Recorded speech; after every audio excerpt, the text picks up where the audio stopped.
Noticentro 1, CMI. Buenas noches, bienvenidos a las noticias. Los siguientes son los 3 hechos más importantes de hoy en Colombia. Noticentro 1 CMI pudo establecer que el gobierno nacional terminará anticipadamente numerosos contratos de arriendo en las Islas del Rosario. Con la terminación de estos contratos, se pretende que las comunidades nativas operen directamente esas paradisíacas islas. Accedimos a los contratos en mención y vamos a ampliar esta noticia en nuestra emisión nacional a las 9 de la noche. El Ministerio de Salud y la Sociedad de Activos Especiales arrancaron con el plan para que Drogas La Rebaja sea el productor y distribuidor de medicamentos del Estado. Inicialmente, el gobierno buscará que la compañía tenga cobertura en 285 municipios vulnerables del país, luego de que la empresa pasara a ser parte de la cartera de salud. Ampliación de esta noticia en nuestra emisión nacional a las 9 de la noche. El gobierno planea presentar una nueva reforma tributaria el año entrante. Esto fue lo que dijo en el Congreso Nacional de la Infraestructura que se realiza en Cartagena el ministro de Hacienda, José Antonio Ocampo, quien se refirió a los nuevos proyectos que tiene su cartera para ser tramitados en el 2023. Por ejemplo, la presentación de una nueva reforma tributaria para impuestos departamentales y municipales. El ministro también señaló que se estudiará más adelante si existe la posibilidad de bajar los impuestos a las empresas. Ampliaremos esta noticia en nuestra emisión nacional a las 9 de la noche. Las siguientes son las noticias más importantes del mundo hoy. Wall Office presenta la sección internacional. Con Word Office tienes contabilidad, facturación, nómina electrónica y el nuevo documento soporte todo integrado. Y lo mejor, recibes tu software configurado y listo para trabajar. Simple, Word Office. Alerta máxima por récord de COVID en China. Gobierno ordena nuevos confinamientos estrictos hasta en Beijing y despliega operaciones de rastreo y control de contagiados. Tiroteo en un centro comercial de Rusia. Un hombre con una ametralladora ataca a decenas de personas. Gobierno de El Salvador ordena a ejército y policía cercar las ciudades para capturar a los jefes de las pandillas. Encuentran con vida a un niño de 6 años tras 2 días bajo los escombros, luego del terremoto. Con Claudia Palacios y Margarita Ortega. China registró un nuevo récord de casos de COVID-19 desde que inició la pandemia y por eso declaró la alerta máxima. El gobierno ordenó confinamientos en Beijing, la capital, y el cierre total de escuelas y locales comerciales en otras ciudades. China alcanzó un récord de casos desde el inicio de la pandemia en medio de múltiples brotes y restricciones por todo el país. Este miércoles se registraron un total de 31.444 nuevos casos, de los cuales 27.517 son asintomáticos. China es la única gran economía del mundo que todavía persigue erradicar por completo el virus de su territorio, con confinamientos de ciudades enteras, aislamiento de los contactos positivos y test masivos bajo la estricta política de COVID-0. Además, la capital china, Beijing, experimenta su peor brote epidémico desde el inicio de la pandemia a finales de 2019. Decenas de inmuebles residenciales fueron confinados y las empresas pasaron en su gran mayoría al teletrabajo. Escuelas, restaurantes y locales comerciales cerraron por temor de verse en cuarentena, mientras el cansancio y la fatiga mental de los habitantes no para de aumentar por estas restricciones. Las autoridades también ordenaron el confinamiento de 6 millones de personas en la ciudad de Chenzhou, sede de la mayor fábrica de teléfonos iPhone del mundo, donde estallaron violentas protestas por las condiciones salariales y de aislamiento. Millones de ucranianos siguen sin electricidad ni calefacción tras la nueva ola de bombardeos rusos. 9 meses después del inicio de la invasión rusa y cuando se acerca el invierno, millones de ucranianos están sin electricidad y con frío mientras Rusia continúa sus ataques contra infraestructuras vitales que han puesto en vilo el abastecimiento de agua, gas y energía en gran parte de Ucrania. Según las autoridades de esta antigua república soviética, Moscú disparó en las últimas horas unos 70 misiles de crucero contra Ucrania, de los cuales 51 fueron derribados, mientras los proyectiles que lograron impactar dejaron al menos 10 personas muertas y más de 50 heridos. En Kiev, la capital, se produjeron varias de estas explosiones en diferentes distritos de la ciudad que actualmente registra temperaturas bajo cero, mientras cerca del 70% de la población sigue sin electricidad ni calefacción. El presidente ucraniano Volodymyr Zelensky denunció ante el Consejo de Seguridad de la ONU que se trata de un crimen contra la humanidad. Un hombre armado con una ametralladora atacó un centro comercial en el sur de Rusia. Este atacante causó la muerte de 3 personas, dejó varias heridas y luego se suicidó. Las autoridades no descartan que se descubran nuevas víctimas en las próximas horas.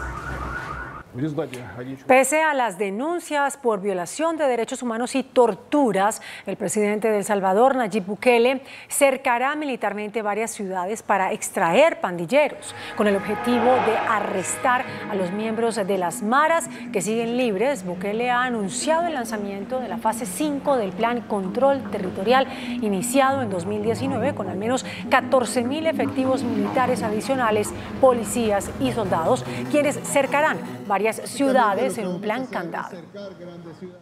Y por su parte, la presidenta de Honduras, Xiomara Castro, decretó la emergencia nacional por la inseguridad que se registra en esta nación centroamericana y le declaró la guerra a los grupos criminales.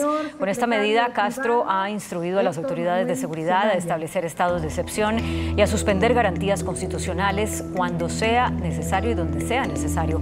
Asimismo, ha ordenado que la Policía Militar y las Fuerzas Armadas lleven a cabo controles en la frontera. El partido de Jair Bolsonaro recibió una multa millonaria por pedir anulación de votos de la segunda vuelta presidencial en Brasil. El Tribunal Superior Electoral brasileño multó por más de $4 millones a la coalición integrada por el partido de Jair Bolsonaro tras negar un pedido de revisión del resultado electoral por supuestos errores en las urnas que habrían dado la victoria a Lula da Silva. Y Francia dio el primer paso para consagrar el derecho al aborto como un derecho constitucional. En Francia, la interrupción voluntaria del embarazo está despenalizada desde 1974, pero la abolición de esa protección en Estados Unidos impulsó a los franceses a dar nuevos pasos para garantizar ese derecho. La iniciativa ahora debe ser avalada en el Senado y posteriormente sometida a referéndum. Los equipos de emergencia de Indonesia trabajaban contrarreloj para encontrar supervivientes tras el sismo que dejó 272 muertos y devastó la ciudad de Cianjur, en Java Occidental. Esto tras el rescate milagroso de un niño de 6 años que estuvo atrapado más de 2 días bajo toneladas de escombros sin agua ni comida. El hallazgo del pequeño de 6 años reavivó las esperanzas de poder encontrar a más supervivientes. ¿Las cuentas ya no cuadran? En RappiCredit solicitas hasta 750.000 pesos y recibes en menos de 24 horas. Pide tu préstamo en www.rappicredit.com. En el Reino Unido fue realizado el primer vuelo con combustible 100% sostenible. Sostenibilidad y medio ambiente. Mazda MX-30, 100% eléctrico. Conduce el cambio.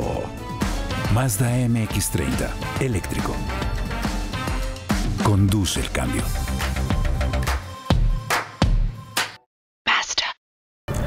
Un RAP Voyager de la variante militar del avión comercial Airbus A330 despegó desde una base en Oxfordshire, Inglaterra, completamente propulsado con un combustible de aviación 100% sostenible en ambos motores durante un vuelo de más de 90 minutos.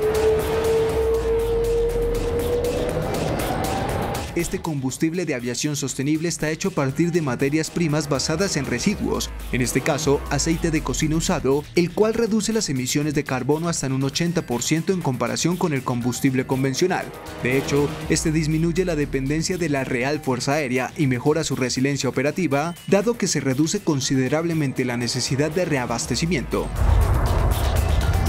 El primer vuelo con combustible de aviación sostenible realizado en el espacio aéreo del Reino Unido también es un gran espaldarazo al objetivo propuesto por la Asociación de Transporte Aéreo Internacional para lograr emisiones cero para el año 2050.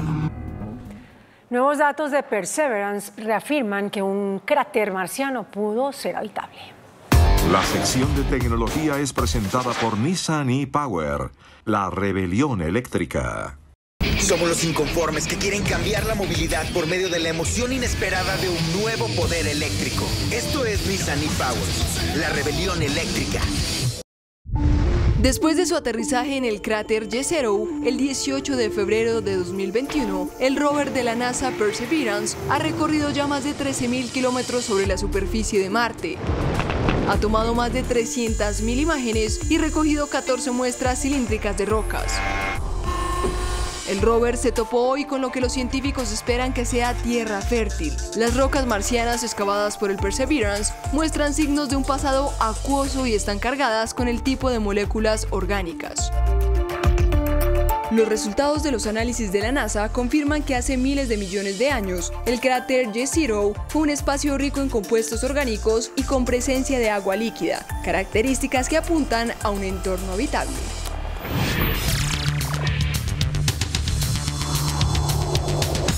Muy buenas noches. Mientras avanza en el Congreso la reforma política en el sentido de su aprobación, que autoriza además el cambio de partido o transfugismo que se llama por una sola vez y que permite que los parlamentarios puedan ser ministros, avanza en el Congreso la reforma del Código Electoral con tropiezos. Nuestro invitado de esta noche es el señor ministro del Interior, el doctor Alfonso Prada. Ministro, muy buenas noches, gracias por aceptar esta invitación. Usted retiró hoy el mensaje de urgencia que el gobierno había presentado para la aprobación de las reformas al Código Electoral. Lo hizo, supongo yo, ante la sublevación que se presentó por parte de varios partidos. ¿Qué fue lo que originó su decisión, ministro? No, después de un diálogo, Yamid, primero muy buenas noches y muchas gracias por la invitación. Fue un diálogo con el presidente Gustavo Petro, con la bancada del Pacto Histórico, con líderes de opinión. Yo asistí a dos audiencias públicas en el Congreso de la República, donde intervinieron ciudadanos, la academia, los partidos políticos, los congresistas mismos, y presentaron múltiples requerimientos, observaciones, críticas al contenido del proyecto de código. Estamos a 3 semanas tan solo, Yamid, de que se termine la legislatura. Si tenemos un mensaje de urgencia, pues quedan solamente estas 3 semanas para darle todos los debates, tanto en Senado como en Cámara, y es un proyecto de 380 artículos. Nosotros lo habíamos presentado desde el 8 de agosto, al día siguiente de nuestra posesión, de la posesión del presidente Gustavo Petro y de la mía, que fue también ese mismo día, lo presentamos el día siguiente y apenas está comenzando el debate. Yo creo que está comenzando un poco tarde, creo que las audiencias ahí son para eso, para escuchar a la gente, y el presidente Gustavo Petro tiene un espíritu absolutamente democrático. De hecho, se había negado bastante a darle mensaje de urgencia, pero lo consideró fundamental por el contenido, la importancia que tiene el código para las elecciones futuras. Pero ante esta, como usted la llamó, avalancha de solicitudes y de observaciones, creemos que es mucho más democrático, mucho más serio por parte del gobierno permitir un amplio debate. Este debate se va a prolongar seguramente hasta las sesiones de marzo a junio del año entrante y va a haber todo el tiempo necesario para que podamos hacer un código electoral impecable. Pero en el Senado, distinguidos senadores, señor ministro, nos han dicho que la razón fundamental por la cual muchos sectores políticos se oponen es una oposición que esos sectores tienen contra el Registrador Nacional del Estado Civil. ¿Hasta dónde eso es cierto? Oh, es posible. En estos días en los medios de comunicación he visto también críticas hacia el propio registrador, pero no es eso el motivo de nuestra decisión. El motivo de nuestra decisión es el que le menciono. Son 380 artículos que contiene el código. Lo primero, son más de 100 artículos que tienen sobre el registro civil, y hay quienes opinan que el registro civil debe ir en un proyecto diferente y no en un código electoral que regula todas las etapas de las elecciones, desde la inscripción de los candidatos, el proceso electoral, la declaración de la elección posterior a todo el escrutinio, las reclamaciones en el escrutinio y en las elecciones mismas, las competencias de los órganos, ordena. Este código electoral con el que estamos haciendo elecciones, Yamid, data del Frente Nacional, de la década de los 50, de los 60, es demasiado viejo. Es previo a la Constitución del 91 y no lo hemos ni compendiado ni lo hemos modernizado con la nueva tecnología. Por eso el presidente Gustavo Petro cree que ese código es muy importante expedirlo en este gobierno para modernizar el proceso electoral, pero sobre todo también para dotarlo de plenas garantías de transparencia. En las elecciones anteriores hubo mucha queja sobre la tecnología, los software de conteo, de escrutinio, etcétera, de consolidación. Todo esto se regula dentro de este código, incluso se ha propuesto regular hasta el sistema de encuestas y todo eso requiere tiempo. Esta es la razón real por la cual el presidente me ha dado la instrucción de que avancemos en un diálogo más tranquilo y en el que todo el mundo pueda participar sin ningún problema. Pero es que, señor ministro, con todo respeto, precisamente el tema de las garantías es lo que piden los partidos políticos, en su mayoría, diciendo que el registrador Alexander Vega no da garantías. Usted bien lo sabe, senadores del Centro Democrático han dicho que las irregularidades que ocurrieron en el conteo de las elecciones pasadas, cuando se perdieron votos que luego aparecieron, en fin, 1 millón de votos que no aparecían, todas esas dificultades que hubo en el escrutinio, pues han caído ahora responsabilizando al registrador. Y como usted bien lo dijo, esa es una de las razones. ¿Hasta dónde también las quejas de que al registrador en el código le dan facultades para firmar contratos, para hacer nombramientos, etcétera, etcétera, etcétera? ¿Hasta dónde eso no es realmente lo que precipitó el fracaso, digamos, del trámite del código?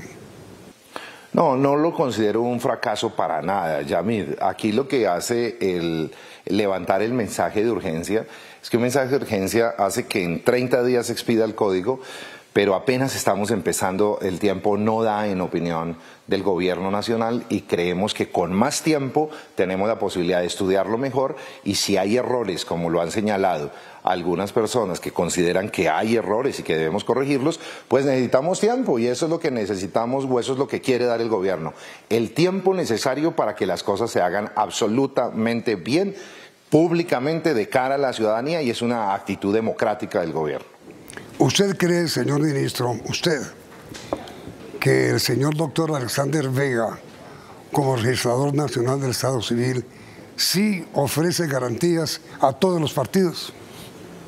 Mire, usted insiste, Yamid, en que yo haga alguna calificación sobre el registrador Vega. Yo insisto en responderle que el trámite de una ley que contiene un código electoral es lo fundamental para que esas garantías, llámese Alexander Vega o llámese Pepito Pérez, las den, porque las normas jurídicas hay que modernizarlas, actualizarlas, unificarlas en un texto de un código sistemático y moderno, y eso es lo que estamos haciendo. Le reitero, un código que reglamenta y organiza la totalidad del proceso electoral en Colombia es fundamental y eso es lo que realmente le da garantías, que haya normas claras, que el conteo, el escrutinio, los jurados, los testigos, que las fechas en que se van a hacer los procesos, la escogencia de todas estas personas que participan sea absolutamente transparente. Creo que la dispersión normativa es lo que genera dudas, el no tener claridad de cuáles son los instrumentos tecnológicos en materia de cedulación, en materia de autenticación, de registro, en materia de conteo con los sistemas y los software, es lo que puede generar la inquietud de no tenerlo claro y que genere inquietud de garantías. Por esa razón el código es fundamental hacerlo, es fundamental expedirlo, pero también considera el gobierno que es fundamental hacerlo bien y con el tiempo suficiente para que nadie, absolutamente nadie, pueda tener una duda de la profundidad democrática y de la seriedad con la que vamos a avanzar en el estudio y la expedición de este código. Pero mire, señor ministro, no tengo claro si el hecho de que usted haya retirado hoy el mensaje de urgencia también va a suponer el retiro del proyecto para modificarlo, porque es claro que en el Congreso de la República no tiene el apoyo que requiere para ser aprobado. ¿Usted lo va a modificar? No, yo creo que sí puede tener el apoyo mayoritario para ser expedido el Código Electoral, pero con las modificaciones y el tiempo necesario para hacer un buen código, un buen debate. No, el levantamiento de la solicitud de urgencia lo que hace es que no permite que se den sesiones simultáneas de las comisiones primeras de Senado y Cámara y simultáneas de Senado y Cámara en plenarias. Al no permitirse ello, se adopta el procedimiento ordinario de las leyes estatutarias que se deben aprobar en una sola legislatura. El proyecto entonces, que iba a ser considerado la semana entrante en esas dos comisiones simultáneas y ahorraba mucho tiempo, va solamente a la comisión primera del Senado de la República, donde originalmente se radicó. Allí en la comisión primera le darán un debate, luego en plenaria, después irá a la Cámara a primer debate y segundo debate, y si hay conciliación se dará. Para esto seguramente se llevará estas 3 semanas que restan, seguramente apenas dará el primer debate y a partir de marzo los otros 3 debates que restan. El tiempo para poderlo expedir una ley estatutaria fenece en el mes de junio del año entrante. También que lo que hacemos es prolongar de 3 semanas a 6 meses la posibilidad de hacer este debate y expedir un buen código. Pero el gobierno proyecta introducir alguna reforma al proyecto de código. Claro que sí, estamos estudiando ello, por eso hemos ido a todas las audiencias como gobierno, hemos escuchado a la ciudadanía, hemos tenido mesas de trabajo y claro que consideramos que hay que introducir modificaciones. Una de ellas precisamente es revisar si el contenido de los 380 artículos, que incluye toda el área del registro civil, deba estar en un código electoral o deben ser 2 normas aparte, y naturalmente vamos a proponer que todo el equipo técnico de los software sean equipos que estén regulados legalmente para que sean propiedad del Estado colombiano y no solamente tercerizados. Hay muchas cosas que vamos a introducir como modificaciones seguramente. Pero la más importante que el gobierno piensa introducir, señor ministro, ¿cuál es? No, esta que le menciono. Yo creo que hay que garantizar que toda la operación, desde la inscripción hasta la declaración de la elección, tenga garantías con enorme contenido tecnológico moderno y con todas las seguridades necesarias para que cada ciudadano sepa que cuando vota, su voto va a ser contabilizado bien, transparentemente, y que el resultado final es un resultado absolutamente transparente. De eso se trata, de garantizar los procesos electorales en Colombia con toda la transparencia del caso. Señor ministro, cambiando de tema, el país está conmemorando hoy 6 años de la firma del acuerdo de paz. ¿A usted qué le parece? ¿Cómo ha avanzado ese acuerdo? Inmediatamente después de comerciales, ministro, si es tan amable.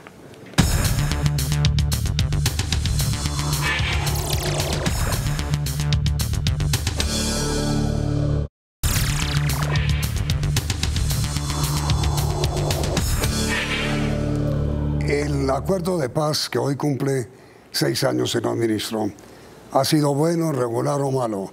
¿Le faltan ajustes? ¿Qué ajustes? Si le hacen falta. Pues el Instituto Kroc, que es el instituto internacional que hace seguimiento, ha señalado que casi el 40% de los acuerdos de paz han tenido un cumplimiento mínimo, realmente muy bajo.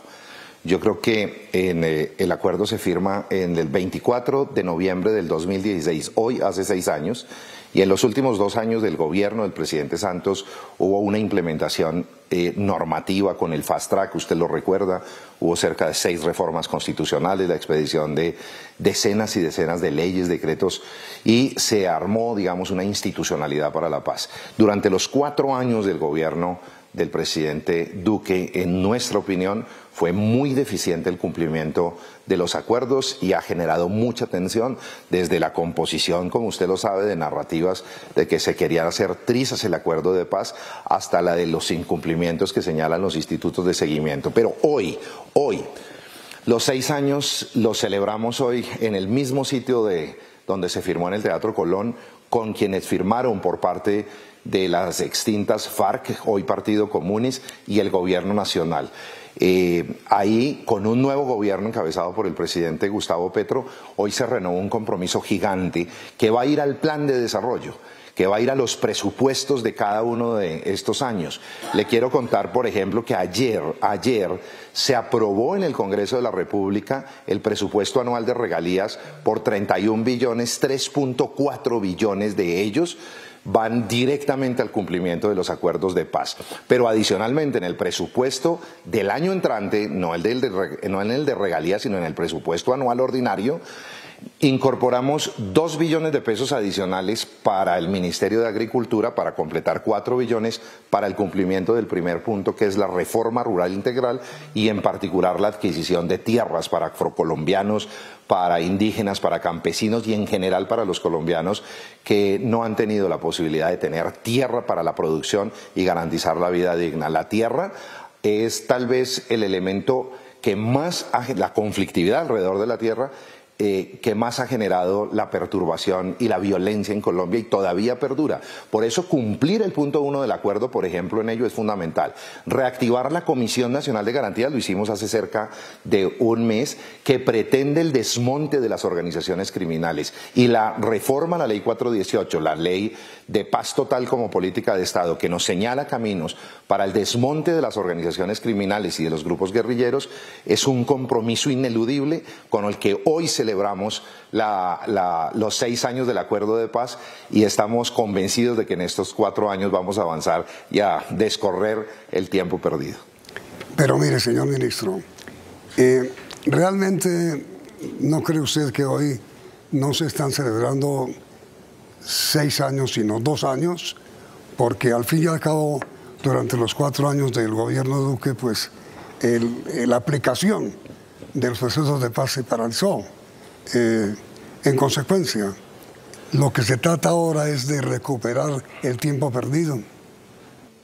Coincido plenamente con su afirmación. Yo creo que hubo 4 años que es un bache gigantesco. Recibimos un país lleno de violencia y de muchas expresiones de violencia por muchos lados, y es precisamente por la falta de implementación de los acuerdos, la falta de presencia del Estado, donde había operaciones militares, donde había presencia de las FARC. Hubo desafortunadamente una nueva invasión de producción de hoja de coca, de generación de bandas criminales, y hemos tenido que enfrentar una conflictividad realmente muy fuerte en estos primeros 100 días del gobierno del presidente Gustavo Petro. Por eso yo coincido con su afirmación de que es demasiado lo que tenemos que hacer para recuperar el tiempo perdido, pero lo clave para los colombianos, las colombianas, es que tenemos un gobierno absolutamente comprometido en caminar hacia la paz total como política de Estado y como objetivo prioritario del gobierno nacional. Pero a propósito, señor ministro, del tiempo perdido, el señor expresidente Iván Duque, al comentar ayer un principio de acuerdo para un cese bilateral al fuego dentro de las conversaciones con el ELN, dijo que durante su gobierno jamás lo habría hecho. ¿Usted qué opina de eso? Pues ese es un enfoque radicalmente diferente al gobierno que firmó la paz del presidente Santos y al gobierno hoy de la paz total del presidente Gustavo Petro. Hay una concepción muy diferente. Para nosotros sí es fundamental desmovilizar los grupos armados al margen de la ley a los que se les reconozca estatus político, como también desmovilizar y hacerlos acoger a la justicia a los grupos de alto impacto criminal que manejan las economías ilícitas en Colombia. Las dos fuentes hoy se están enfrentando en múltiples escenarios en Colombia y generando violencia y muerte. Todavía hay un baño de sangre en el territorio y por eso el camino de la paz en este gobierno es un camino prioritario que recupera Colombia como una manera de lograr la convivencia pacífica y la dignidad humana. Durante las negociaciones de paz del expresidente Santos con las FARC, en la comisión negociadora por parte del gobierno hubo representantes del sector privado.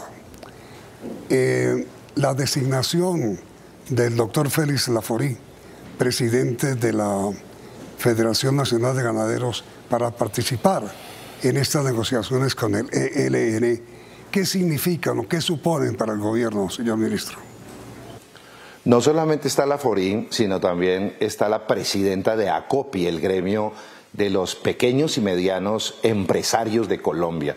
Comienza a estructurarse un equipo muy sólido que va a tener en las filas militares, exmilitares, que va a tener empresarios, académicos, líderes sociales, hombres, mujeres, hombres afrocolombianos, mujeres indígenas. Estamos viendo una composición de una delegación realmente muy nutrida que además interpreta al pueblo colombiano. La FORI en la mitad me parece que es muy importante en la medida en que representa un sector que ha sido oposición al gobierno, pero que es una voz que merece ser escuchada en una mesa de diálogo. La paz se hace entre todos los colombianos, no solamente entre los que pensamos parecido o entre los que pensamos parecido con los grupos al margen de la ley, sino entre todos los colombianos de todos los espectros. De tal manera que la presencia de ellos, como lo vamos a hacer también en la compra de tierras para el cumplimiento del punto 1 del acuerdo de paz del 2016. Es precisamente ese acuerdo con Fedegan lo que marca es la unidad de Colombia alrededor del propósito de la paz. Pero la presencia del doctor Laforí en estas conversaciones hace suponer que él es miembro de la delegación que representa al gobierno o no. Naturalmente, él es uno de los miembros escogidos por el presidente de la República, por el alto comisionado de la paz, y representa al Estado colombiano, representa al gobierno que se va a sentar a la mesa a discutir precisamente eso que le disgusta a mucha gente, por ejemplo, el cese al fuego y que se bajen los ánimos y la violencia en el territorio colombiano, y al final que se logre firmar un acuerdo de paz que desmovilice, que logre dejación de armas, que logre naturalmente una justicia transicional y una reparación de las víctimas en la mitad como propósito fundamental. Usted bien sabe, señor ministro, que durante el gobierno del presidente Santos se avanzó en las negociaciones de paz con el ELN, que luego interrumpió el gobierno del presidente Duque. Los avances que se lograron durante el gobierno Santos en las negociaciones con el ELN se mantendrán como aprobados.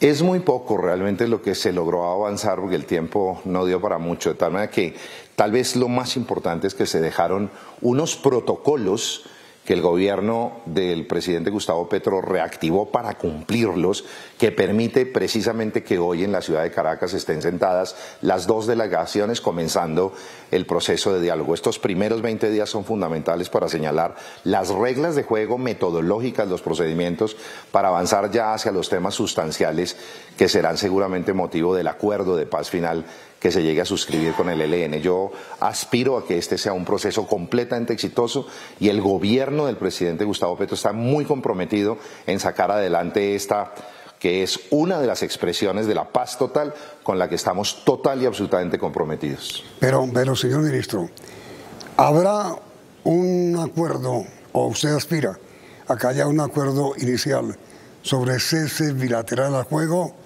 o la guerra continuará mientras avanzan las conversaciones? Obviamente estamos en una confrontación. Hace unos días con el propio presidente Gustavo Petro, la semana pasada nos reunimos con los comandantes de las Fuerzas Armadas y la instrucción del presidente es mantener la presencia de nuestras Fuerzas Armadas en el territorio. Cualquier decisión hacia adelante que avance en cualquier sentido de cese al fuego, naturalmente tiene que ser producto de la muestra y de la voluntad real que en el territorio colombiano den los grupos que estén sentados, no solamente el ELN, sino cualquier grupo que esté sentado en las mesas de diálogo que comenzamos a abrir precisamente con esta primera, que es la de Caracas con el ELN. Pero se requieren muestras de paz. El país entero, yo me dirijo a todos esos grupos que pretendan sentarse con el gobierno nacional en todo el territorio, que piensen que generando violencia, asesinando colombianos o colombianas, que estén pensando que se van a cotizar para sentarse con el gobierno, están cogiendo un pésimo camino. Lo acaba de decir desde Caracas nuestro alto comisionado para la paz y lo acaba de decir desde Barrancabermeja el presidente Gustavo Petro. Aquí tiene que haber muestras muy serias de compromiso de que la mano que extiende el gobierno va a ser recogida con honestidad y transparencia con el pueblo colombiano para que haya paz. La pregunta final, señor ministro. Los diálogos de paz con las FARC duraron más o menos 5 años, final del primer gobierno Santos y todo el gobierno Santos, 4 o 5 años. ¿Usted aspira a lograr una paz con el ELN en el mismo lapso? Yo aspiro a que les vaya muy bien en las negociaciones, a que el alto comisionado y Oti Patiño, que dirige esta delegación, tengan mucho éxito y sea lo más pronto posible, Yamil. Ese país no aguanta muchos años en mesas de diálogo y negociación. Ojalá nos pongamos de acuerdo rápido con las delegaciones que están sentadas y les deseo el mejor de los éxitos esta semana que apenas están comenzando. ¿Y usted sí cree que eso es posible? Es posible siempre, desde que haya voluntad de las partes, Yamil. El llamado a todos los violentos de Colombia es a que le respondamos a Colombia. El tema no es con el gobierno, el tema no es con nosotros, el tema es con Colombia entera. Tenemos una responsabilidad de avanzar rápido en estos diálogos. Yo espero, obviamente, con las complicaciones que significa un diálogo, una negociación de este tamaño, porque además vamos a abrir varios frentes de diálogo y negociación, como lo hemos explicado hasta la saciedad con el presidente y con el alto comisionado para la paz. Esto va a ser complejo, pero esperamos que produzcamos resultados más rápido. Señor Ministro del Interior, doctor Alfonso Prada, usted ha sido muy amable con nuestros televidentes y con nosotros por su aceptación a este diálogo. Muy amable, ministro, muchas gracias. A usted muchas gracias, Yamil, por esta invitación. Y a usted, televidentes, gracias por la sintonía y mi invitación es a que continúen aquí, en Noticentro 1, CM. El siguiente programa es apto para toda la familia. Puede contener escenas de sexo y violencia moderadas. Se recomienda la compañía de un adulto responsable. Cuenta con subtítulos de apoyo o sistema closed caption.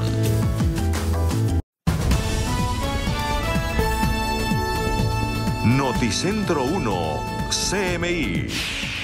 Gobierno anuncia terminación anticipada de contratos de arrendamiento de las islas del Rosario firmados con privados. Comunidades nativas podrían explotar turísticamente las islas, dice director nacional de tierras. Drogas La Rebaja será utilizada por el gobierno para distribuir medicamentos en 285 municipios. Investigan presuntas irregularidades en fallos sobre oferta por Nutresa. Colombia rechaza propuesta de Costa Rica para cerrar frontera con Panamá. ¿Qué es esta falta? ¡Oiga! ¿Por qué le pega, señor? A investigación funcionario de migración por agresión en El Dorado. Reabren vía Buenaventura y avanzan diálogos con comunidades que protestan. El perro del infierno. Nueva variante del COVID detectada en Colombia. Parto de alto riesgo es atendido en pleno vuelo en helicóptero de la Fuerza Aérea. Gobierno anuncia nueva reforma tributaria para impuestos departamentales. Buenas noches, nuestros secretos de hoy. 1. La cena de Acción de Gracias más cara de la historia en los Estados Unidos. 2. Clamor de los pueblos indígenas será escuchado en un diálogo convocado por la Corte Constitucional. 3. Una sorprendente revelación de la vicepresidenta Francia Márquez. Y tengo ñapa. Centrales obreras piden al gobierno desmontar un polémico sistema de afiliación a seguridad social. 1, 2, 3 y la ñapa esperanzadora al cierre. Y en deportes, Ecuador buscará ante Países Bajos clasificación a siguiente ronda del Mundial de Qatar. Con Claudia Palacios y Margarita Ortega. Extra, Noticentro 1, CMI.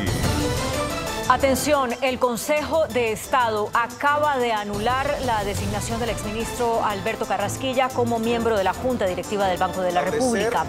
El alto tribunal tomó la decisión porque considera que la designación de Carrasquilla como codirector del Banco de la República desconoció la llamada ley de cuotas, que establece que en los máximos niveles decisorios de los organismos debe haber por lo menos un 30% de participación femenina.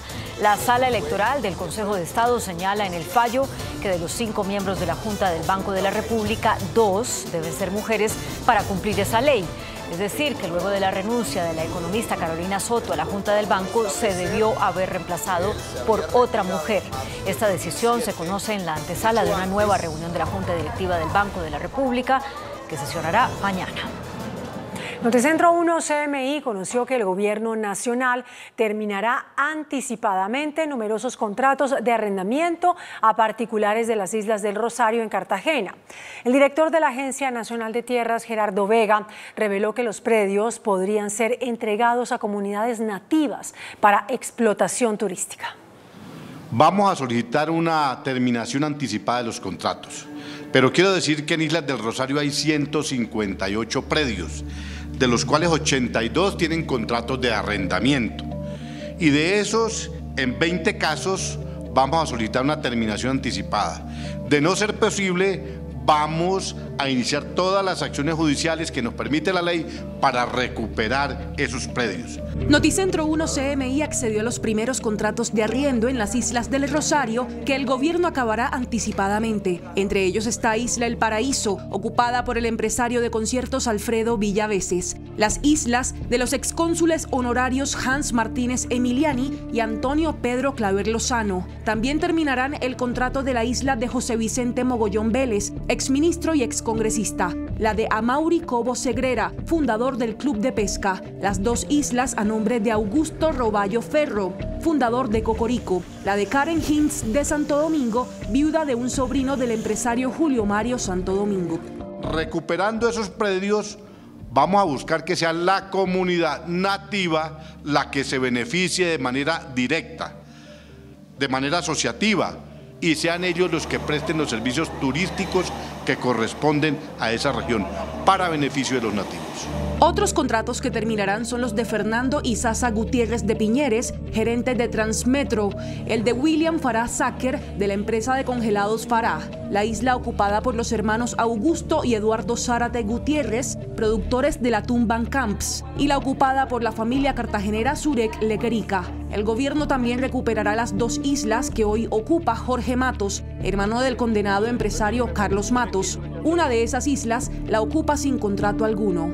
El llamado a los que ocupan de manera ilegal esos predios a que los devuelvan rápidamente al Estado. El caso más notorio de ocupación ilegal lo tiene la empresa Gente de Mar, que tiene funcionando un megahotel en Isla Grande. La Gente de Mar, vamos a actuar en recuperación de esos predios.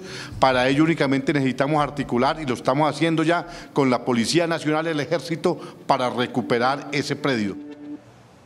El Ministerio de Salud asumió el manejo de drogas La Rebaja. Anunció que utilizará esos establecimientos para distribuir medicamentos en 285 municipios. El gobierno acelera el proceso para que Drogas La Rebaja sirva en la distribución y fabricación de medicamentos en el programa de salud preventiva. La SAE y el Ministerio de Salud firmaron un memorando para determinar cuál es el estado de la empresa para invertir en ella. Podamos potenciar la propia empresa, ya que vamos a contar con el apoyo técnico del Ministerio de Salud. De acuerdo con un primer barrido, Drogas La Rebaja cuenta con 800 establecimientos de comercio y la expectativa del gobierno es que sirva para surtir con medicamentos en 285 municipios. Nosotros queremos que este programa se extienda en todo el territorio nacional, donde esperaríamos mirar qué bienes tiene Drogas La Rebaja que puedan servir al propósito de la garantía del derecho a la salud en Colombia.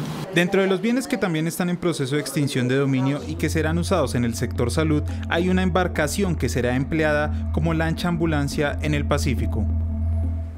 La Fiscalía abrió una investigación por presuntas irregularidades en decisiones judiciales relacionadas con el trámite de la oferta pública de adquisición de acciones de Nutresa.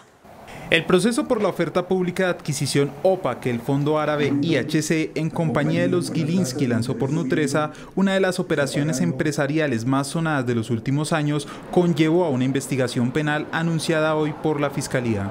El lío se remonta a la presentación de 2 demandas civiles radicadas por el Grupo Sura y la compañía de cementos Argos ante un juez en Medellín, en la que demandaron a 3 de los integrantes de la Junta de Sura que dieron el visto bueno a la operación.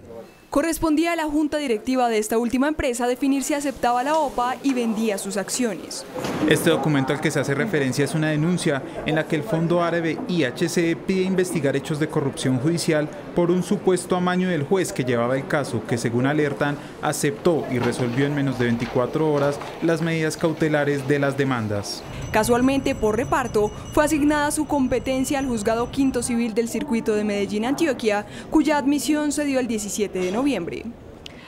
El director de Migración Colombia, Carlos Fernando García, reveló que no se aceptó la propuesta de Costa Rica para cerrar la frontera con Panamá debido al flujo de migrantes ilegales por la región.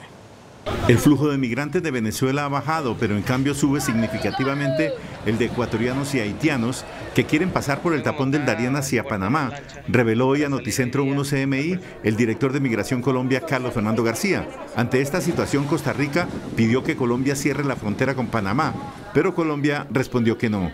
Ofrecimos la posibilidad de realizar un corredor humanitario entre Panamá y Cúcuta de tal manera que un grupo de personas de origen venezolano que quieren regresar voluntariamente a su país puedan hacerlo. Colombia pedirá a la comunidad internacional que haga mayores aportes para atender los migrantes que están circulando por su territorio por razones ajenas a este país. Sí, requerimos de la presencia tanto de los países del norte como de los países caribeños y de Latinoamérica para poder en un acuerdo común frente al tema migratorio tener corresponsabilidad económica.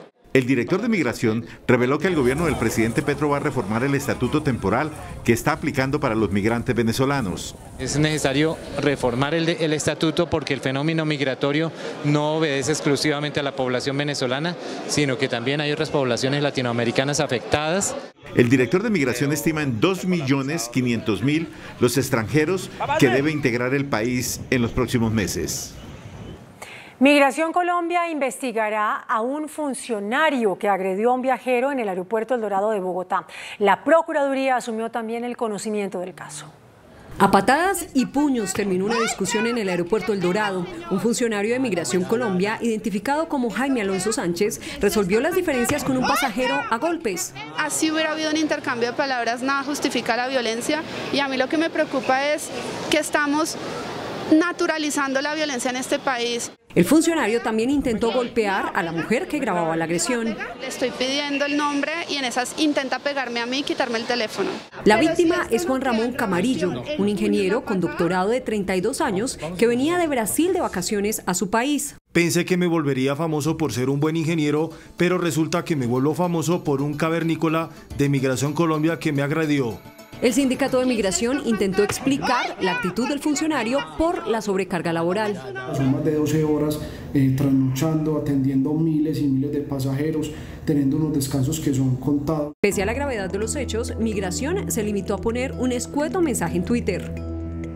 En contraste, la Procuraduría ejerció el control preferente y anunció una investigación al funcionario.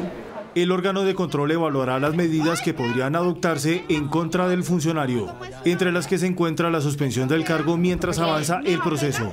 El agresor también fue denunciado ante la Fiscalía. Avanzan los diálogos con los manifestantes que bloqueaban la vía Cali-Buenaventura y con voceros del gobierno. El corredor vial está temporalmente habilitado.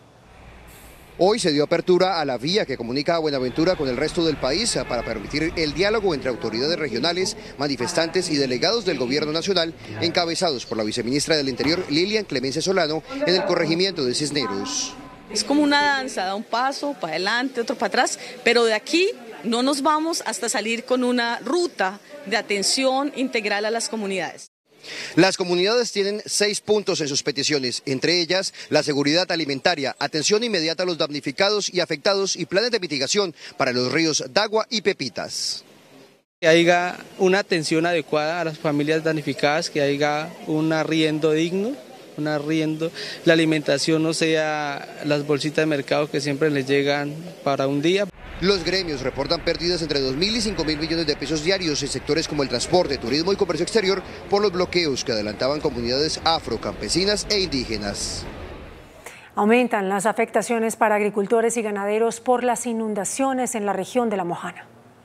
Ganaderos y agricultores de la región de La Mojana Sucreña viven el peor drama de toda la historia de las inundaciones. Hoy denunciaron la pérdida de 15.000 reses y 70.000 hectáreas de arroz ahogadas por las aguas del río Cauca. Ha sido desastroso para nosotros y para toda la comunidad de San Jorge de La Mojana. Ahí lo que se ve es pobreza, miseria. Según los afectados, las pérdidas diarias del sector ganadero ascienden a 300 millones de pesos solo en leche. Hay 50.000 vacas que producen 3 litros de leche diaria, y si tú multiplicas 50.000 vacas por 3 litros, te da 150.000 litros diarios a 2.000 pesos, estamos de 300 millones de pesos diarios.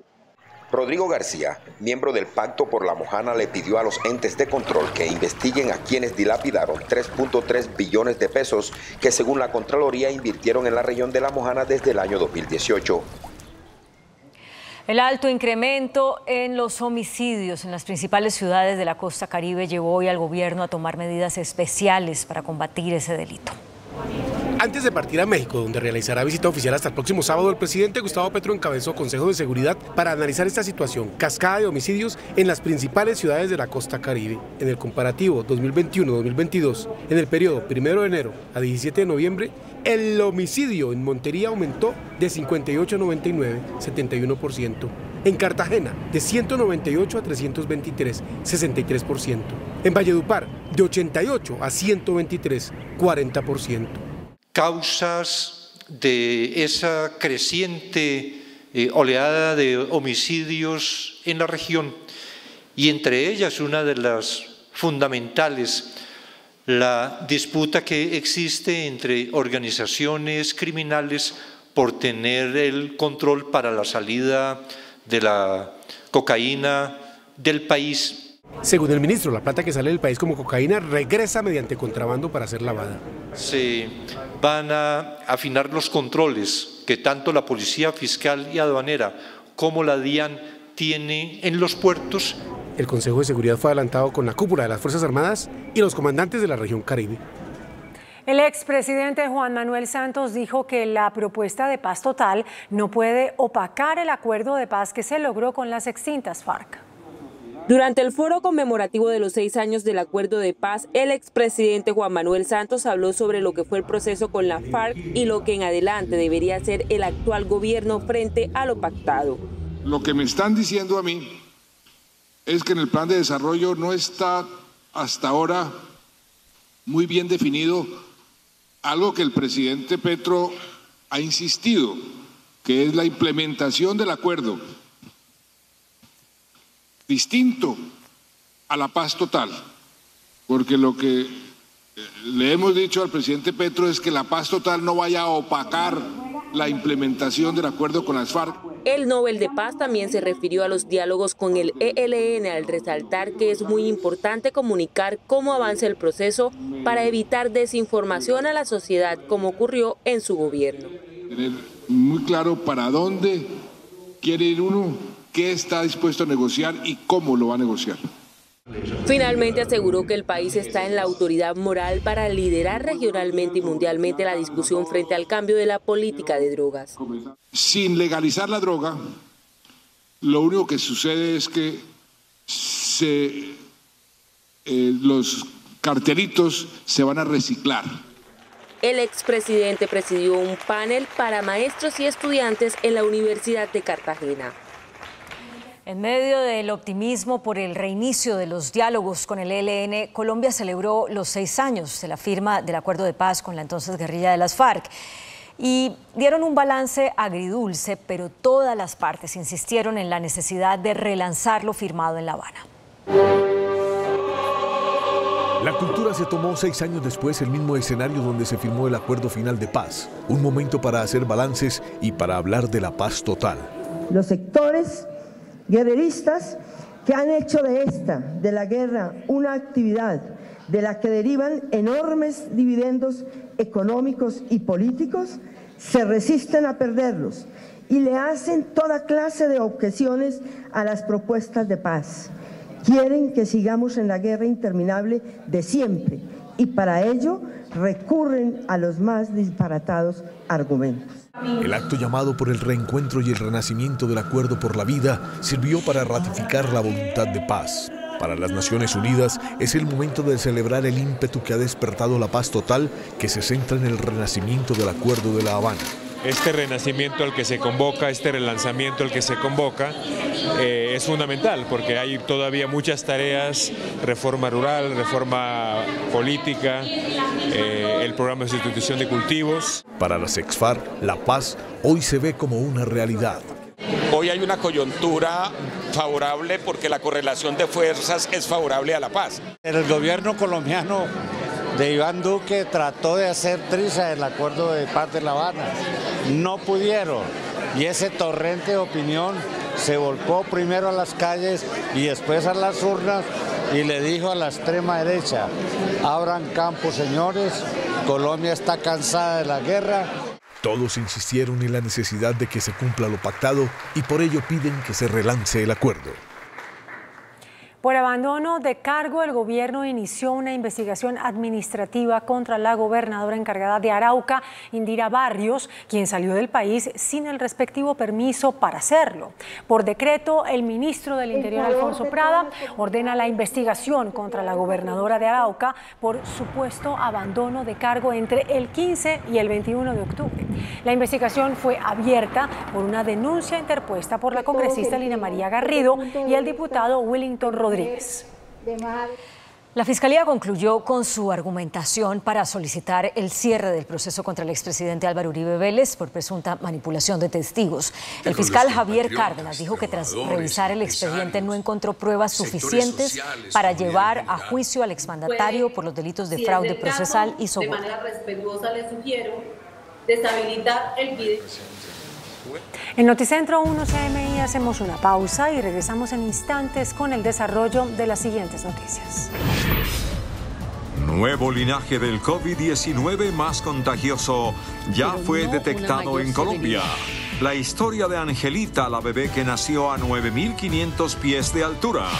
La Secretaría de Movilidad de Bogotá alista 32.000 embargos amorosos de multas de tránsito.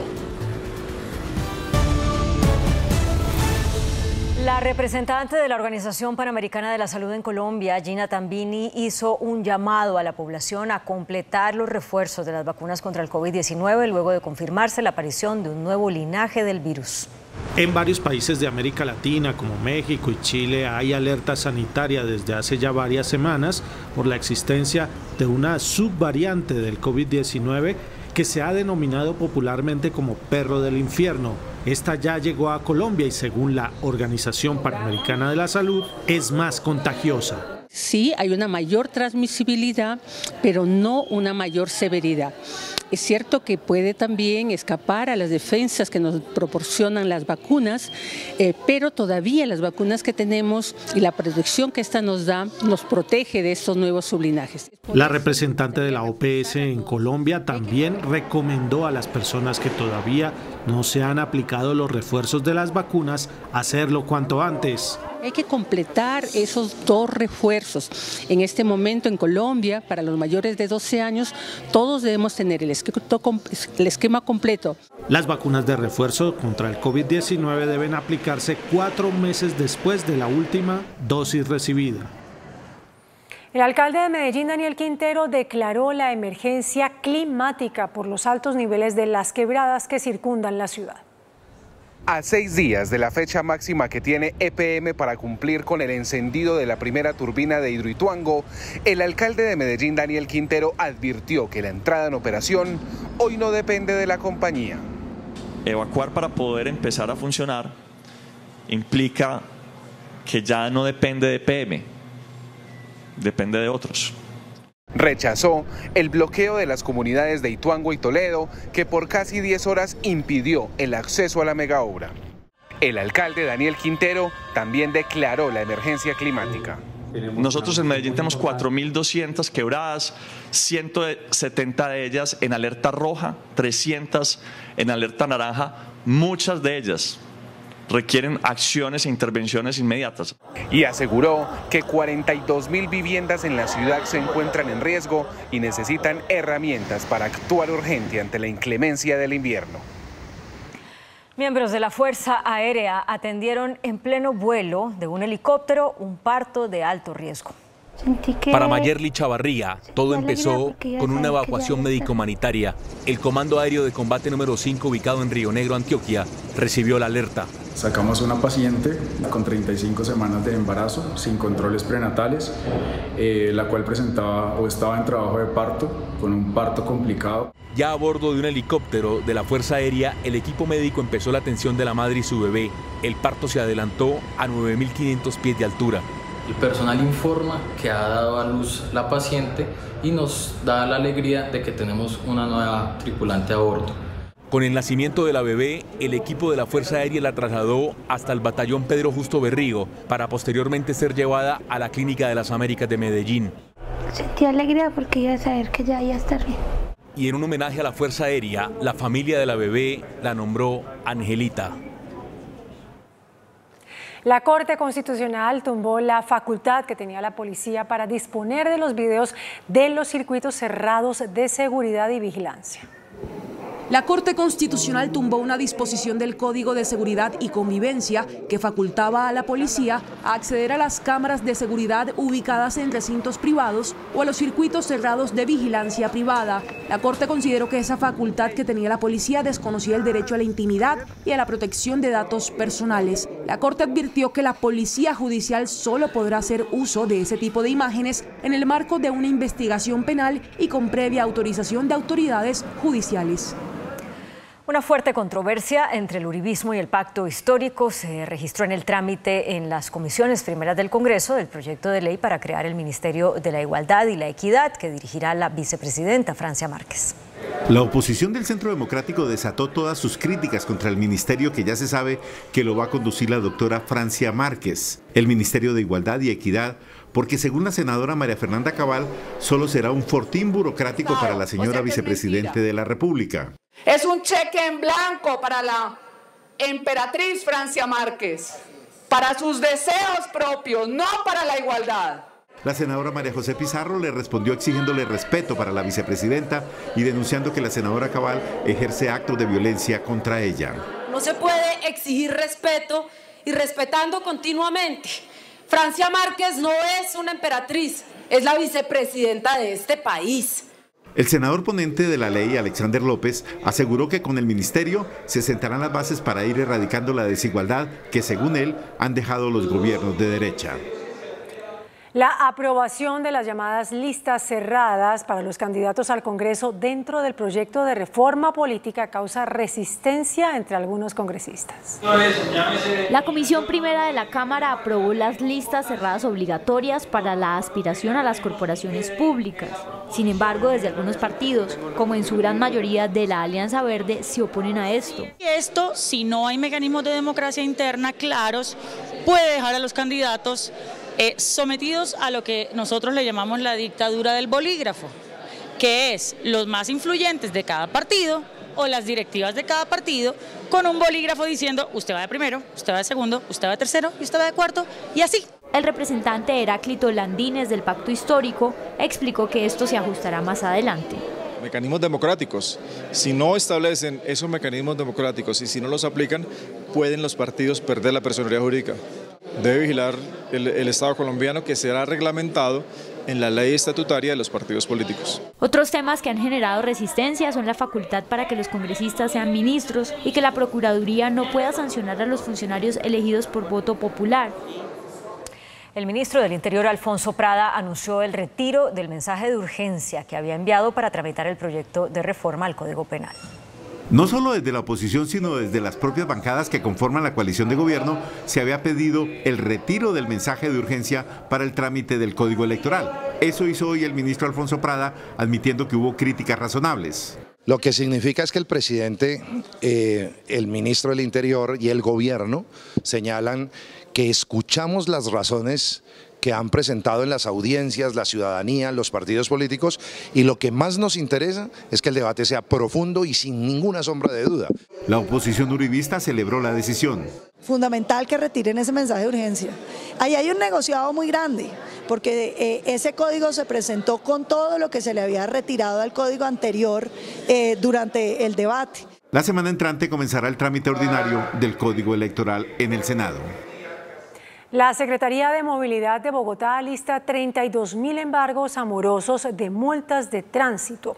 Los conductores cuyas cuentas serán confiscadas tienen deudas pendientes con la ciudad desde 2019. La entidad realizó previamente cobros persuasivos y coactivos, pero ante la negativa de los propietarios emitirá las órdenes de embargo. Vamos a hacer una pausa en Noticentro 1 CMI. Cuando regresemos, desarrollaremos estas y otras noticias. Ministro de Hacienda anuncia otra reforma tributaria para impuestos municipales y departamentales. Reducción en tarifas de energía significará ahorro de 1.5 billones de pesos para los hogares. Avianca insistirá en integración con Viva Air.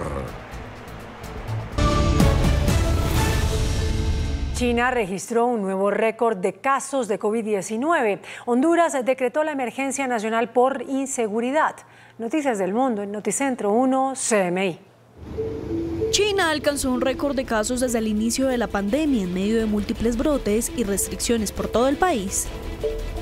Este miércoles se registraron un total de 31.444 nuevos casos, de los cuales 27.517 son asintomáticos. Además, en la capital, Beijing, decenas de inmuebles residenciales fueron confinados y las empresas pasaron en su gran mayoría al teletrabajo. Escuelas, restaurantes y locales comerciales cerraron por temor de verse en cuarentena. Millones de ucranianos siguen sin electricidad ni calefacción tras la nueva ola de ataques rusos que han afectado a gran parte de Ucrania, incluida su capital Kiev, que sigue sin luz ni agua después de que los bombardeos afectaron gravemente infraestructuras energéticas vitales para garantizar el suministro de cara al invierno. La presidenta de Honduras, Xiomara Castro, decretó la emergencia nacional por la inseguridad que registra la nación centroamericana y le declaró la guerra a los grupos criminales que operan en territorio. Con esta medida, Castro ha instruido a las autoridades de seguridad a establecer estados de excepción y suspender garantías constitucionales donde sea necesario. El ministro de Hacienda, José Antonio Campo, anunció que el gobierno presentará una nueva reforma tributaria para impuestos regionales. Cabify y su servicio de viajes corporativos seguros presenta La Cifra Económica. Cabify para empresas, la solución para el transporte de tu equipo. Un servicio oportuno y seguro en el que las complicadas legalizaciones manuales serán cosa del pasado. Tu empresa mueve el mundo, nosotros movemos a tu empresa. Tras su intervención en el Congreso Nacional de Infraestructura que se realiza en Cartagena, el ministro de Hacienda, José Antonio Ocampo, se refirió a los nuevos proyectos que tiene la cartera para el 2023, como la presentación de una nueva reforma tributaria regional. Debo señalar que el gobierno va a presentar una reforma tributaria de impuestos departamentales y municipales, pero eso es más como una racionalización de un sistema que es muy complejo, casi caótico en algunos casos, para, digamos, tener un único sistema mejor. Eso además está basado en la misión de descentralización, en la cual están involucrados la Conferencia de Gobernadores y Asocapitales. El ministro también señaló que se estudiará más adelante si existe la posibilidad de bajar los impuestos a las empresas. El presidente de la Asociación Colombiana de Distribuidores de Energía Eléctrica, Asocodis, Camilo Mansur, reveló que la reducción de tarifas de energía significará un ahorro para los hogares de 1,5 billones de pesos. A la fecha se han modificado en mutuo acuerdo 857 contratos entre generadoras y comercializadoras para la reducción de las tarifas de energía en el país. Los alivios serán mayores en los próximos meses, lo que representará un ahorro para los hogares de hasta 1.5 billones de pesos en 2023. Es una realidad. Evidentemente en algunas regiones se observa más que otras las reducciones, y hay que esperar también el cambio que se va a dar en estos 12 meses con respecto a cómo se venía con anterioridad.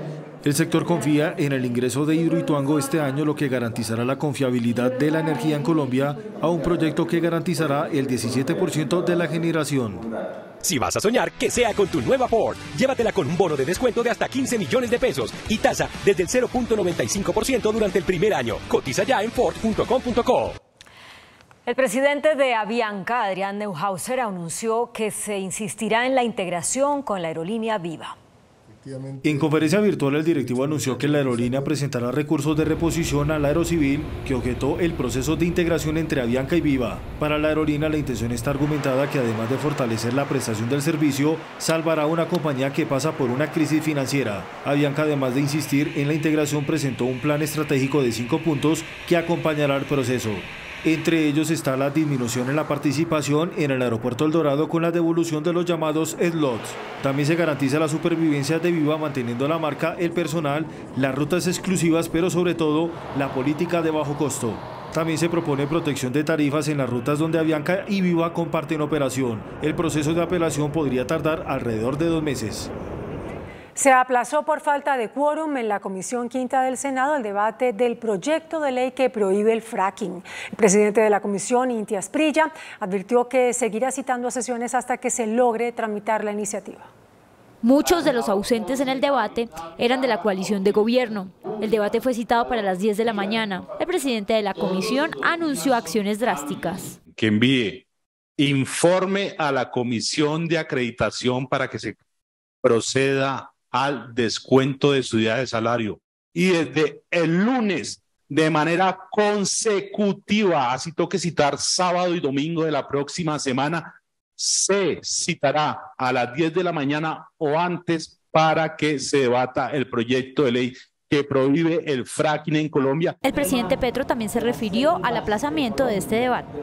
Lamentable, la práctica del fracking destruye el agua y el territorio. Antes que nada, la salud de la población es prioritaria. Pasaremos cuanto antes a las energías limpias para que la energía no destruya la vida, sino que la fortalezca.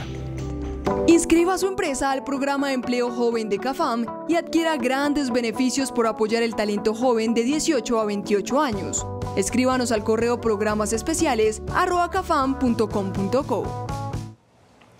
El Consejo Directivo de Colpensiones designó al dirigente político Jaime Duzán Calderón como nuevo presidente de esa entidad. Duzán Calderón es ex senador, expresidente de la Federación Colombiana de Educadores.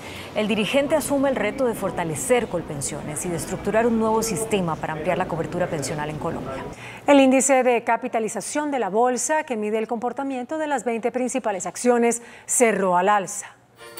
El índice selectivo MSCI Colcap de la Bolsa de Valores de Colombia subió 0,15% a 1.267 puntos. La acción de Mineros fue la que más subió, con una valorización de 9,44% a 1.970 pesos. La acción de Canacol fue la que más bajó, con una pérdida de 4,84% a 7.470 pesos. La acción más negociada fue la de Ecopetrol, al movilizar más de 4.000 millones de pesos, con una variación negativa de 1,37% a 2.450 pesos.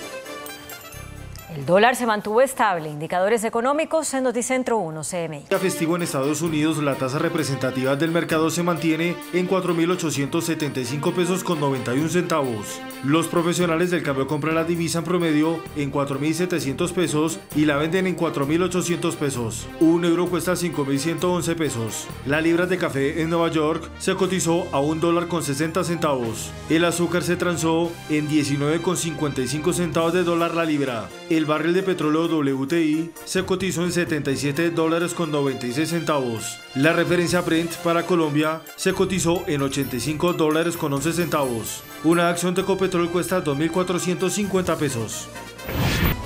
Hasta aquí Noticentro 1 CMI. A continuación, la ley y el orden, unidad de crímenes sexuales. Feliz noche.